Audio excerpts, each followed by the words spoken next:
all you young people. It is so nice to see you on a Saturday afternoon.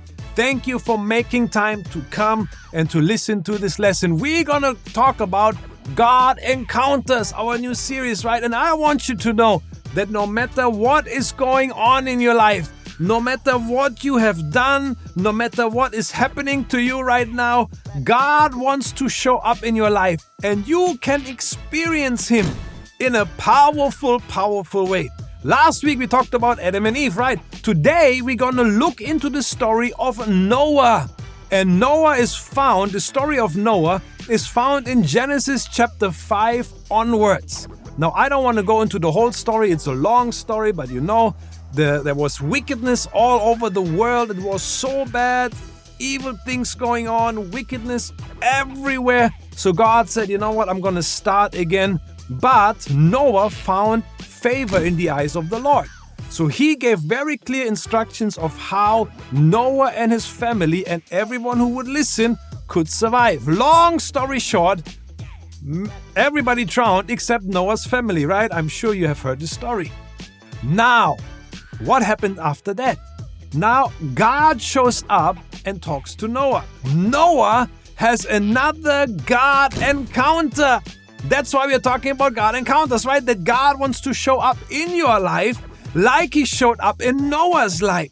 He wants to show up in your life and you can experience Him personally. So God shows up in Noah's life and says, you know what I did, I will never do again. I promise you and all of mankind that I will never do this again. And as a sign of my promise, I put the rainbow into the sky. So the rainbow is a sign that God will never break His promise again, that He will never break the promise and never bring a flood like that ever again. And here's the thing, I want to talk about promises. Have you ever made a promise in your life? Maybe to your friends, maybe to your parents, or maybe even to God. See, here's the thing, our promises are something feeble, right? Something that can easily be broken. But what would be some promises that you would make? What would be some promises? Oh God, I will never tell a lie again. Oh God, I will not cheat on my test again. Oh God, I promise I will be more obedient to you. Oh God, if you did this for me, I will do this for you. And we make a promise, but our promises are easily broken. Our promises are easily broken. But I want you to know now that God's promises are very different. Because when God gives us a promise, He will keep it. So let's look at God's promises right now. So this is God's promises. There? But see, God's promises are different than our promises. We can easily break our promises, but God will never break His promises. It's like a force field. No matter how much we try to do, no matter how hard we try to break it, God will keep His promises. And I want you to know that God has given us quite a number of promises in the Bible. Now, we don't have much time, or not that much time. I don't want to take so much of your time. Let me put it that way. So I will just give you a few promises that we can find in the Bible. And the first one is found in Ephesians 3, verse 14 through 16. For this reason I bow my knees before the Father, from whom every family in heaven and on earth is named, that according to the riches of His glory, He may grant you to be strengthened with power through His Spirit in your inner being. See, here God promises you to strengthen you. God is very clear that He, through the Holy Spirit, can give you strength. So no matter how tired you feel, no matter how disappointed you are at a situation, no matter how stressed out you are about something that is going on in your life, God can be the one who can give you strength. So I want to encourage you, go to God because God can be found. And know that God wants to give you strength. That is a promise that He has given in His Word. Okay, I don't want to take too much time, but find God and find His strength. Because God promised us that He will strengthen our inner being through the Holy Spirit. Now, the second promise that we can see is found in Matthew 11, verse 28 through to 30. Then Jesus said, "Come to me, all of you who are weary and carry heavy burdens, and I will give you rest. Take my yoke upon you, let me teach you, because I am humble and gentle at heart, and you will find rest for your souls.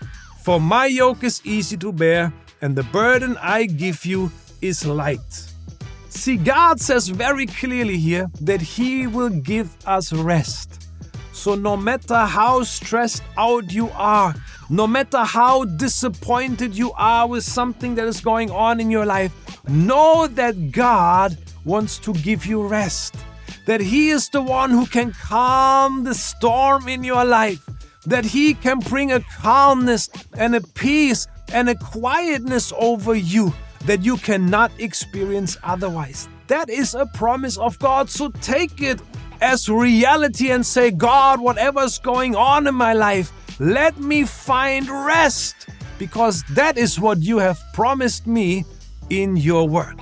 Another promise that we can find in the word of God is found in Matthew 7, verse 7. "Ask and it will be given to you. Seek and you will find. Knock and it will be open to you." Come on, very clearly, right? It's written right there that God will answer our prayers. When we will ask, God can give us, we can receive. The problem is, very often, we don't even ask. Before we even come to God, we have our thoughts and think, what's the point? Why should I even go and pray? Will it even help at all? What's going to happen? I don't know. Does God even hear my prayer? I want you to know that God hears your prayer and He wants to answer your prayer because your prayers are powerful. See, it's not the one who prays who has to be powerful. It is the one who hears the prayer. If He is powerful, He can answer your prayer. And thank God we are serving an almighty God. So if you come to God and you pray, God can answer your prayer. So take it as a reality in your life and say, "God, when I come before you and I ask something of you, I expect an answer to come, because that is your promise." Another promise that we can find in the Word of God is Joshua 1 verse 5. "I will not fail you or abandon you. This is my command. Be strong and courageous. Do not be afraid or discouraged, for the Lord your God is with you wherever you go." God promises us that He is with us every step of the way. No matter what is going on in our life, no matter what we are going through, we have the assurance that God is with us. That's why it says here, "I give you the command." Not don't be courageous, don't be afraid. It says, "I give you a command. Don't be afraid, but be courageous." Why could God give that command? Because He promised to be with us. Wherever we go, He would be with Joshua. And I want you to know that God wants to be with you in that very same way. That when you go to your schools, God is with you. When you go to your football practice, God is with you. If you go and play with your friends, God is right there with you. Wherever we go, God is with us. He can give us strength. He can give us what we need to be the person that we want to be and that God desires us to be. Now, I know this is just a few of God's promises. The Bible is full of God's promises. That's why it's so important that you read the Bible, because then you will see so many more. But because of time restraint, I will leave it at that. Just know that our promises are easily broken. I'm sure you have broken a promise here or there before, right? But know that God's promises are always true.